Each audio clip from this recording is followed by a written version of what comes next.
In January, to start the year strong, over 8,700 people joined the Y, and members visited over 300,000 times to find their healthiest selves. New CEO leadership brought renewed priorities for child safety, member experience, customer service, resource collaboration, and military initiatives. And in February, to fight the chilly months, over 1,800 kids built confidence and learned teamwork through the winter basketball season. With early spring came challenges. Coronavirus concerns are growing in our area. The pandemic brought devastating closures and isolating quarantine, but the Y pivoted and continued critical services.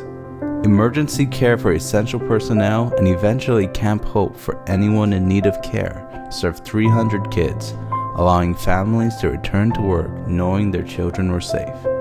The virtual Y brought fitness and engagement to the living room of every age and stage of life, which would end up being used nearly 50,000 times in 2020. And our partnership with the Food Bank of Southeastern Virginia and Eastern Shore across 9 YMCA sites enabled us to feed 18,000 households.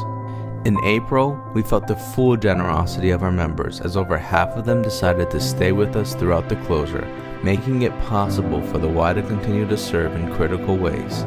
The day came in May when outdoor fitness and lap swimming were allowed again, and our Y was ready to deliver. 5,300 people participated in 900 outdoor fitness classes like dance, HIIT, strength training, and more.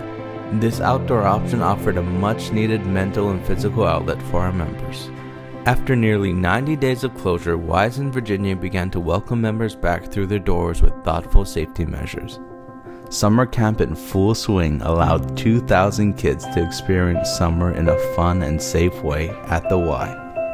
Summer at the Y also included outdoor pools, allowing families to enjoy time together safely. As schools' plans went virtual, the Y's eLearning Academy was born, providing childcare and support for families. The program grew to serve over 1,800 kids. Throughout multiple partnerships, YMCA locations continued to host blood drives across our communities throughout the summer months, resulting in 30 drives by the end of the year. After 6 months of closures, Y locations in North Carolina welcomed members back into their buildings and the community was ready.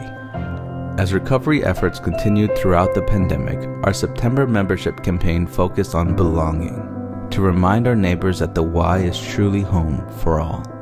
With proper safety modifications, swim lessons got kids back into the pool. In all, over 5,000 kids learned how to swim at the Y in 2020. Over 1,400 kids enjoyed a much-needed outlet on the soccer field in the fall, surpassing 2019's fall soccer season participation.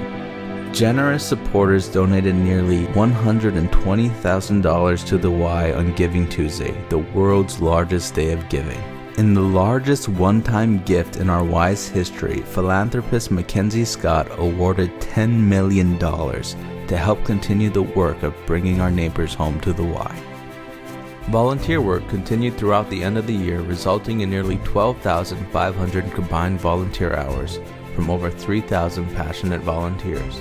With a focus on the future and on the expansion of membership opportunities, we learned that the virtual Y would be making a comeback and be better than ever. And in a final goodbye to 2020, we celebrated the 129th anniversary of the invention of the game of basketball by James Naismith at the Y's International Training School. And if we were able to do all this in 2020, imagine what we can do in 2021.